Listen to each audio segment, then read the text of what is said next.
পারিবারিক সম্পর্কে টানাপোড়েন বা প্রিয়জনের অবহেলা মানুষের মনের উপর যে গভীর ক্ষত তৈরি করে তা কাটিয়ে ওঠা সহজ নয়। তবে সঠিক দৃষ্টিভঙ্গি এবং কিছু কার্যকর পদক্ষেপ এই মানসিক চাপ থেকে আপনাকে মুক্তি দিতে পারে। রক্তের সম্পর্কই কি সব? আমরা ভাবি পরিবার মানেই নিরাপত্তার জায়গা, ভালোবাসার ঠিকানা, কিন্তু বাস্তবতা কখনো কখনো নিষ্ঠুর হয়ে যায়। মা বাবার অবহেলা, জীবনসঙ্গীর উদাসীনতা কিংবা প্রিয় মানুষের ভালোবাসার অভাব, এই কষ্টগুলো আমাদের ভেতরটা একদম দুমড়ে মুচড়ে ছারকার করে দেয়। আপনি যদি এই মুহূর্তে এমন কোনো পরিস্থিতির মধ্য দিয়ে যান, তাহলে এই ভিডিওটি আপনার জন্য। আজকে এই ভিডিওতে আমরা কথা বলবো কিভাবে এই পারিবারিক কষ্টগুলো থেকে নিজেকে বের করে আনা যায় এবং নিজের মানসিক শান্তি ফিরিয়ে আনা যায়। আজকের আলোচনাটি আপনার জীবনে মোড় ঘুরিয়ে দিতে পারে, তাই শেষ পর্যন্ত সাথে থাকুন। বর্তমান সময়ে পারফেক্ট ফ্যামিলি বলতে কিছুই নেই। আমাদের কষ্টের একটা বড় কারণ হলো অ্যাকসেপ্টেশন বা প্রত্যাশা। আমরা ছোটোবেলা থেকে সিনেমায় বা গল্পে দেখে আসি এক আদর্শ সুখী পরিবারের ছবি, কিন্তু বাস্তবে প্রত্যেকটা মানুষের সীমাবদ্ধতা আছে। আপনার বাবা মা হয়তো তাদের শৈশবে ভালোবাসা পাননি, তাই তারা আপনাকেও দিতে পারছেন না।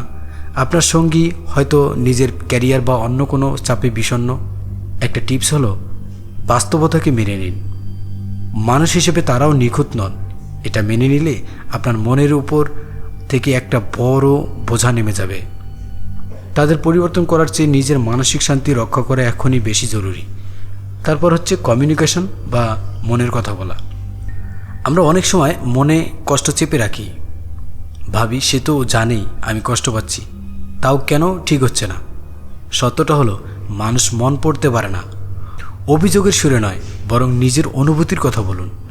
তুমি এটা করো, ওটা করো, এভাবে না বলে তুমি যখন এমন করো তখন আমার কষ্ট হয়। এটাকে বলা হয় আই স্টেটমেন্ট।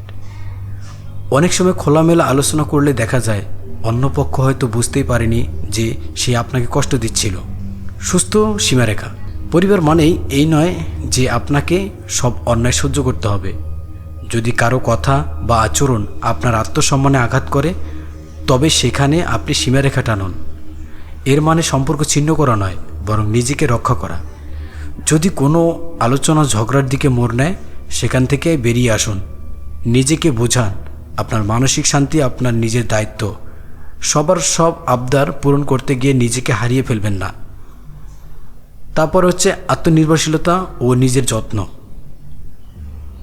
আমরা যখন অন্যের উপর মানসিকভাবে বেশি নির্ভরশীল হয়ে পড়ি, তখন অবহেলা বেশি লাগে। তাই নিজের একটা আলাদা জগৎ তৈরি করুন। নিজের শখ, ক্যারিয়ার এবং স্বাস্থ্যের দিকে নজর দিন। অন্যের অবহেলা যেন আপনার নিজের প্রতি যত্ন কমিয়ে না দেয়। আপনি যদি নিজেকে ভালোবাসতে শুরু করেন, দেখবেন অন্যের অবহেলা ধার কমে গেছে। নিজের সুখের চাবিকাঠি অন্য কারো হাতে দেবেন না। তারপর হচ্ছে ক্ষমা করা বা ভুলে যাওয়া। ক্ষমা করা মানে এই নয় যে আপনি তাদের অন্যায়কে সমর্থন করেছেন। ক্ষমা মানে আপনি আর সেই বিষাক্ত অতীতকে আপনার বর্তমান নষ্ট করতে দেবেন না।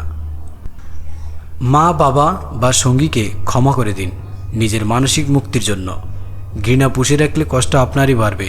তারা যেমন তাদের তেমনই গ্রহণ করে নিজের জীবন এগিয়ে যাওয়ার নামই হলো ম্যাচুরিটি বা পরিপক্কতা। এরপর আসলো প্রফেশনাল হেল্প সার্কেল। কষ্ট যখন অসহ্য হয়ে পড়ে, তখন একা লড়বেন না।